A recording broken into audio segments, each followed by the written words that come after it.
Друзья, добро пожаловать в Алгаровы, регион круглогодичного лета, солнца, пляжей и балдежей. А еще зачастую обеспеченные люди со всей Европы переезжают в Алгаровы на пенсию.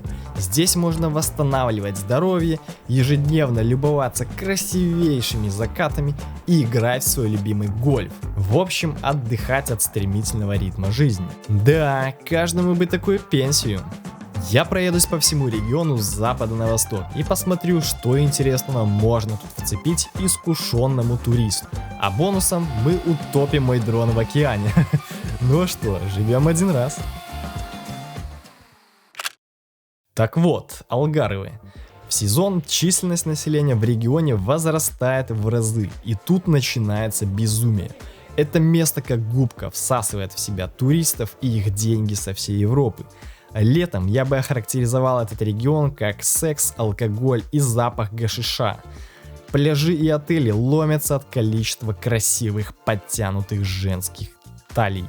Да и не подтянутых тоже. Так что, если вы одинокий волк, который ищет где газануть в летний сезон, Алгаровы определенно придется вам по вкусу. Только внимательно выбирайте город, потому что есть шанс попасть в место для тех, кому за 60. На самом деле этот регион стал популярным для кутежей и пляжного отдыха совсем недавно, буквально каких-то 50 лет назад. До этого тут были рыбацкие деревни, да и в целом ничего интересного по большому счету. Так как у Португалии после землетрясения 1755 года начались мрачные времена, длившиеся столетиями, то было как-то не до игрулек с пляжами, сами понимаете. Нужно было восстанавливать экономику страны, да и в целом отстраиваться заново. Но все изменилось спустя время. И когда люди прочухали, что тут оказывается есть офигенные пляжи, океан, солнце, серфинг, морская рыбалочка и куча других приколюх. И сюда потекли деньги из Германии, Великобритании, Ирландии, в общем со всего севера Европы. Ребята, я только что сижу просто на лавочке возле набережной, возле марины. Поднимаю голову вверх, и сидят два аиста на дереве. Ну как на дереве, на пальме. На пальме просто два аиста в просто невероятной близи, там 5-10 метров от тебя, два аиста на пальме. Вы только вдумайтесь в это. Честно сказать, за все 2 недели путешествия я почти никого, кроме немцев, так и не встретил.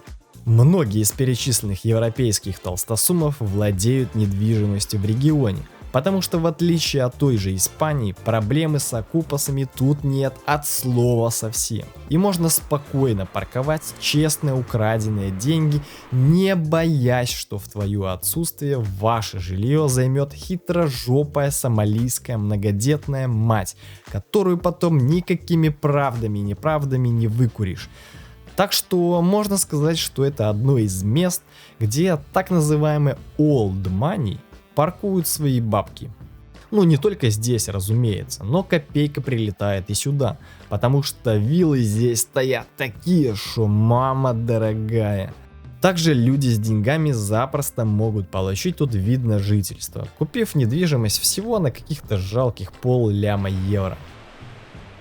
Временами места, которые я вам тут показываю, могут быть немного пустынными. Но это окей, не пугайтесь. Все потому, что я прилетел сюда за пару месяцев до начала туристического сезона, в начале апреля, дабы избежать высоких цен на жилье и перелеты, да и в целом, чтобы не толкаться с туристами на пляже. Так что, работяги, не паникуем, все нормально. Алгаровы — это регион, который полностью зависим от туризма. Зимой здесь едва ли кого-нибудь встретишь на улицах. Все рестораны пустые, все отели пустые, пляжи, как вы догадались, тоже пустые. А вот летом сюда идет наплыв туристов. Население региона возрастает буквально в 5-10 раз. Все отели переполнены, рестораны битком, на пляжах яблоку негде упасть. Местные жители на это время берут отпуска и стараются уехать подальше от этого региона. Короче, Алгаровы можно очень условно поделить на 6 областей. Это Сагреш, Лагуш, Портимао, Альбуфера, Фару и Тавира. Я проехал для вас 5 из 6 данных городов, и знаете что? В основном они очень похожи между собой. Всех их объединяет общая черта. Это все курортные города у побережья юга страны. Но помимо городов, в этом регионе я заприметил парочку достопримечательностей, которые хотел бы вам показать.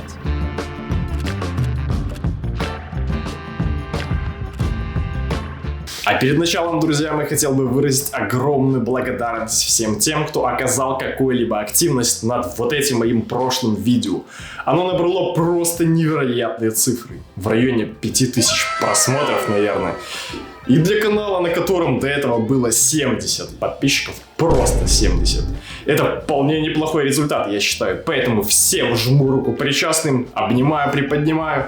А пока призываю вас, мои зрители, подписаться на данный канал, прожать эту кнопочку подписки, оставить какой-нибудь комментарий в поддержку молодого начинающего канала. Можно позитивный комментарий, можно негативный. Написать, что у меня там прическа, что-то торчит не то на голове. В общем, буду рад любой активности. И начнем мы наше путешествие по югу Португалии с деревушки под названием Сагреш. Она находится на самом западе региона. Деревушка это потому, что в ней проживает чуть менее 2000 жителей, а если быть точнее, 1894 человека. Почему же именно отсюда начинаем? А потому что именно тут находится первая достопримечательность региона. Это мыс Сан-Винсенте. К нему мы вернемся через пару минут, а пока взглянем на городок неподалеку и посмотрим, что интересного можно тут вцепить. Место, где находится Сагреш, это самый настоящий Зажопинск. Это один из тех отдаленных регионов страны, где волки срать боятся. Шучу, на самом деле тут вполне цивильно. Да, городок находится немного на отшибе Европы, но в этом его и особенность. Сейчас поймете почему. Данный поселок не густо населен от слова совсем, и жители тут делятся на две основные категории. Это серферы и те, кто сдает жилье этим серферам. Все, буквально. Без шуток, это все, кто тут проживают. Я даже не уверен, живут ли тут последние. Короче говоря, едут сюда по двум основным причинам. Первая причина это серфинг. И вторая причина это тоже серфинг. Ну реально, тут делать больше нечего. Ах да, забыл, есть еще третья причина, ради которой пару коллег в год добирается сюда. Как уже упомянул, это мыс, находящийся неподалеку. Но в целом, целенаправленно ради мыса сюда никто не едет, в отличие от того же мыса Рока, который затерли уже до дыр. Португалия в целом славится хорошими волнами, поэтому очень много где в прибрежных зонах люди катают на досках. Поскольку Сагреш находится на южном мысу, пляжи города выходят в трех различных направлениях.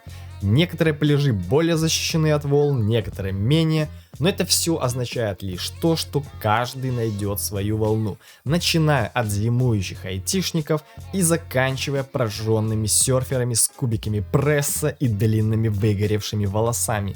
Сагреш примет всех.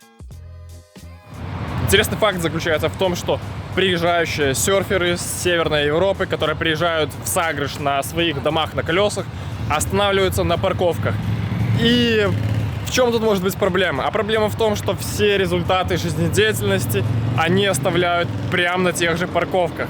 И это создает некоторые неудобства для местных жителей. И это действительно проблема. Убирать с парковок говно серферов и пустые бутылки из-под пива приходится местным коммунальщикам, которые не в восторге от происходящего. Ну да ладно. В целом, Сагреш это достаточно компактная локация, специализирующаяся только на серфинге.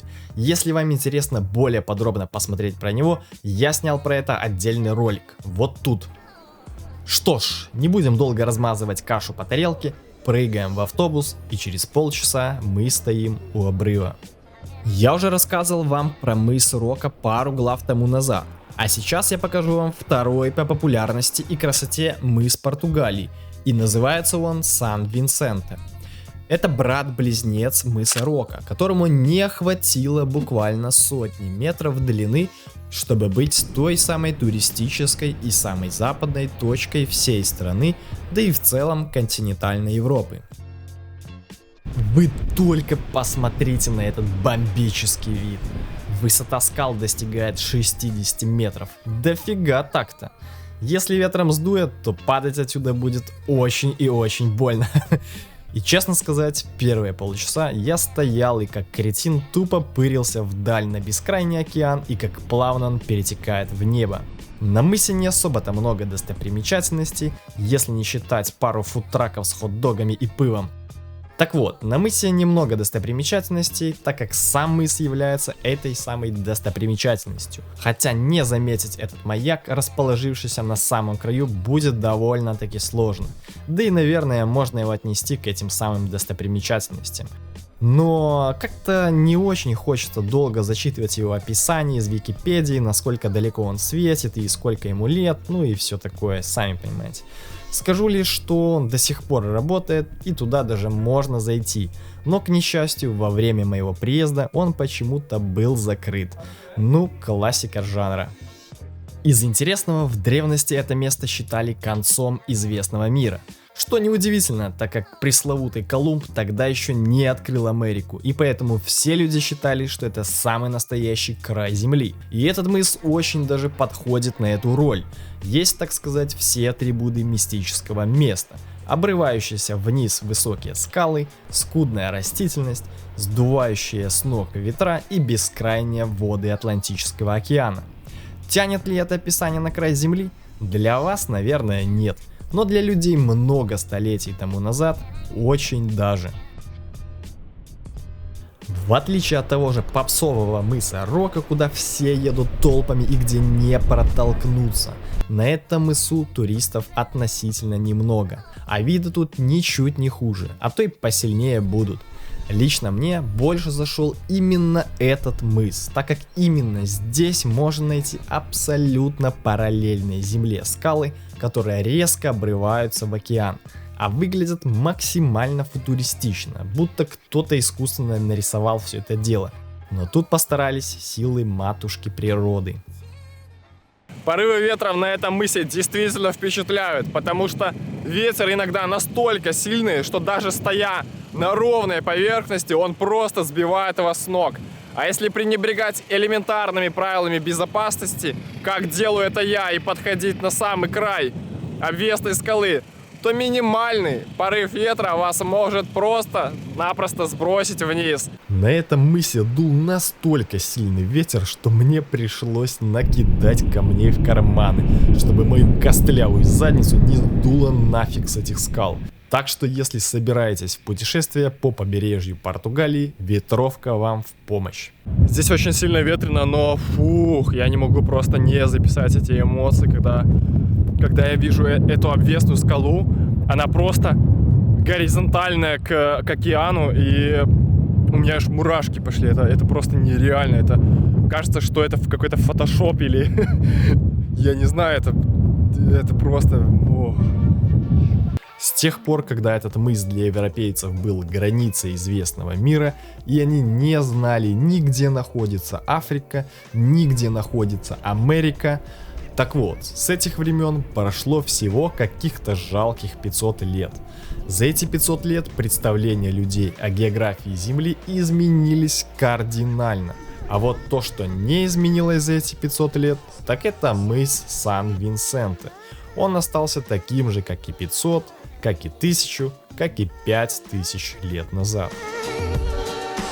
Я сейчас просто, пока ходил, снимал все, я пропустил последний автобус, который уходит из этого маяка.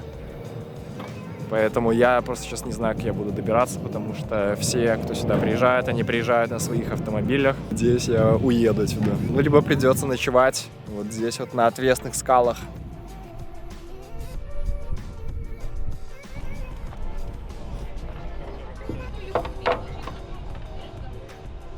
Ура! Мне все-таки удалось словить таксиста, который довез меня до деревни Сагрыш и всю дорогу трещал со мной на разные темы, начиная от политики и заканчивая мигрантами.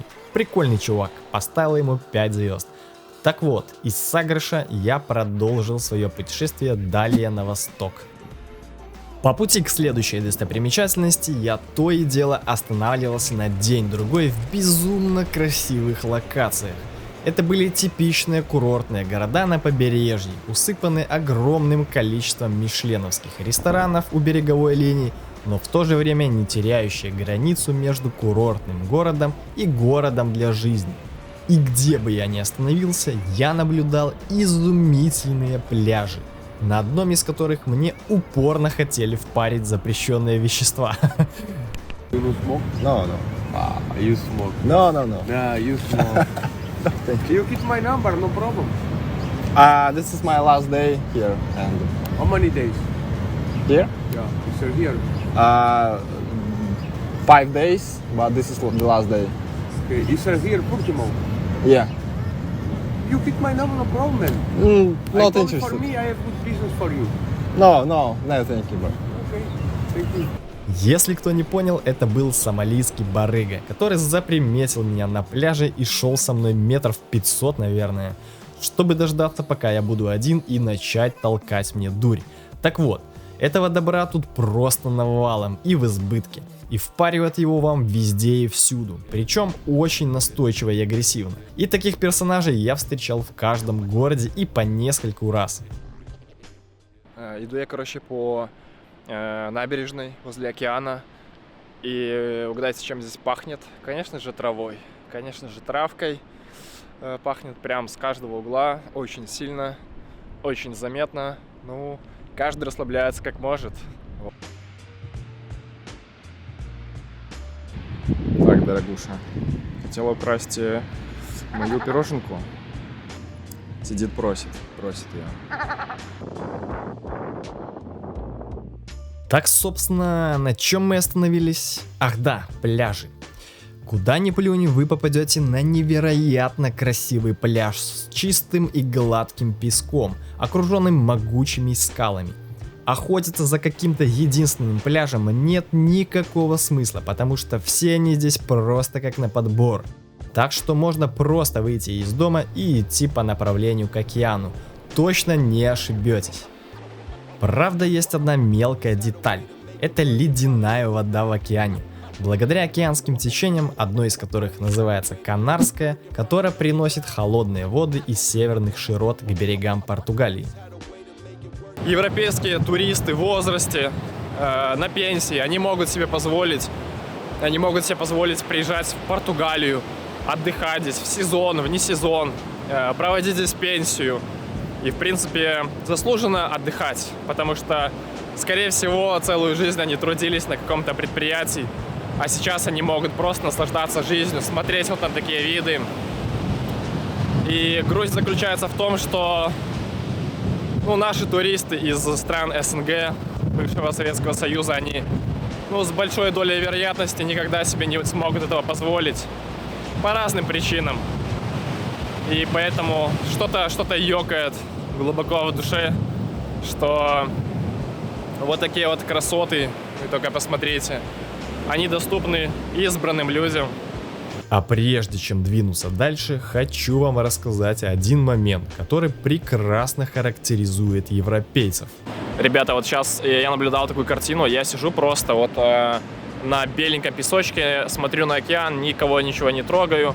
Мимо меня проходит пара, я не знаю, на каком языке они разговаривали, скорее всего, на немецком, возможно, из Германии, возможно, из Австрии они приехали, но меня поразил тот факт, что девушка, она просто при мне наклонилась и подняла какую-то бумажку и забрала с собой. То есть потом дальше она вот буквально прошла за мою спину, тоже какой-то стаканчик нашла, подняла его и забрала с собой. И меня это так задело на самом деле, потому что мне даже не пришло в голову поднять мусор типа с пляжа, потому что, скорее всего, это какая-то разница в менталитетах, либо просто, другое воспитание, но видите, как люди из Европы, которые здесь давно живут, которые, в принципе, здесь родились, у них привито такое чувство ответственности, наверное, за то, что они видят, за то, чтобы не было мусора, чтобы все было по правилам, чтобы там чинно, гладко было и так далее. Ну что ж, дорогулькины, давайте оставим пляжи в покое и двинемся дальше на восток. Итак, ребята, сейчас я направляюсь к еще одной достопримечательности, помимо пляжей, да, это пещера Бенегил называется. То есть это, так скажем, самая популярная вообще достопримечательность в районе Алгарве. А еще, как видите, у меня сгорел нос, потому что тут просто нереально печет солнце и сгораешь буквально за считанные часы. И да, именно поэтому я хожу в шапке летом, просто чтобы не получить тепловой удар. Вы также наверняка где-то видели эти картинки, но никогда не задавались вопросом, что это за Glory Hall для великанов. Так вот, это пещера Бенажил или Бенагил, ну в общем не суть, которая является жемчужиной региона, как любят писать во всех туристических буклетах. И так как регион Алгарве не сильно обременен достопримечательностями, то такие вот места притягивают очень много туристов. Хоть я и приехал вообще в нетуристический сезон, но людей все равно было достаточно много. Большинство из них приехало сразу на парковку недалеко от этой пещеры. Ну а я что? А я не шиком лыть и добирался сюда по горам и кустам, наверное, целый час. На самом деле я просто не туда вызвал такси, поэтому пришлось немножко пробираться через заросли, ну ничего страшного. Собственно говоря, когда мы приближаемся к этой дырке в скале и заглядываем внутрь, внизу мы наблюдаем полость, в которой спрятана парочка пляжей. В эту пещеру просто по КД курсируют лодки с туристами и различные каяки. Я выбрал вариант вообще не спускаться туда, так как было западло ехать искать тур в эту пещеру, торговаться за цену с цыганами, а потом мокрым ехать обратно в отель. Вместо этого я постоял, поматерился от восторга на краю скал и запустил дрон, чтобы насобирать вам сексуальных кадров с воздуха. Интересно то, что тут ограждения стоят чисто символически, и люди, в том числе и я, перелазят через него, чтобы постоять на краю пещеры и подделать лучших кадров. Сколько людей падало тут вниз, я, честно сказать, даже боюсь представить. Не, знаете, здесь на самом деле много таких пещер. Сейчас мы их заснимем. Мы что здесь эти ограждения стоят? Непонятно.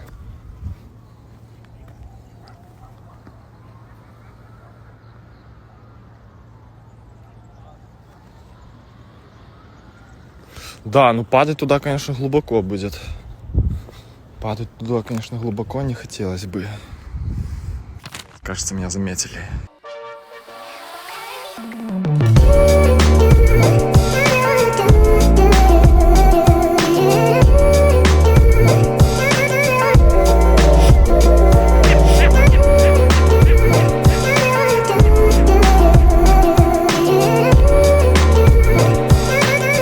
Ребята, эти отвесные скалы, это этот край земли просто, это этот океан, обмывающий белоснежный песочек просто, эти чайки, этот обрыв, на который я сейчас смотрю, это просто, это ну, невероятное зрелище. Я очень сдерживаюсь, чтобы здесь не заматериться, потому что у меня не хватает слов просто, чтобы это описать. Это просто нужно видеть своими глазами, это мурашки идут по коже просто от такого зрелища. Это вот это бриз, который обдувает тебе лицо. Итог. Стоит ли специально ехать сюда ради огромной дырки в потолке пещеры? Однозначно нет. Разве только если проездом заскочить, быстренько зыркнуть, ну и поехать дальше по делам. И последнее место, о котором я хотел бы вам рассказать, это место, которое называется Золотой треугольник. Ну или как любят называть его местные, Беверли-Хиллз в Алгарве. Это место известно тем, что тут владеют недвижимостью самые толстые кошельки в стране.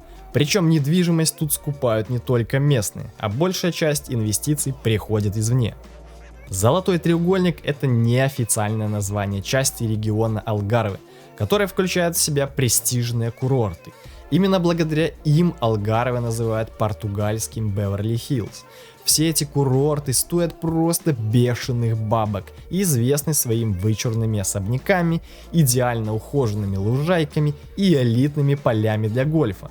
В общем, удовольствия не для нас с вами. Богачам на пенсии нужно чем-то заниматься, помимо наслаждения океанами и закатами. Но игра в лото или пасьянс с прочими пенсионерами, как вы понимаете, им не подходит. Поэтому данный регион, а в частности и данный Золотой треугольник, под завязку завален элитными гольф-полями с видами на океан и не только. А в 2020 году Алгарве был признан лучшим местом для игры в гольф в мире. Так что разгуляться деньгам тут есть где, была бы возможность. Ну а мы, малята, будем закругляться с обзором данного региона и прощаться. Всем спасибо за просмотр данного ролика, всех обнял, всех приподнял и до встречи.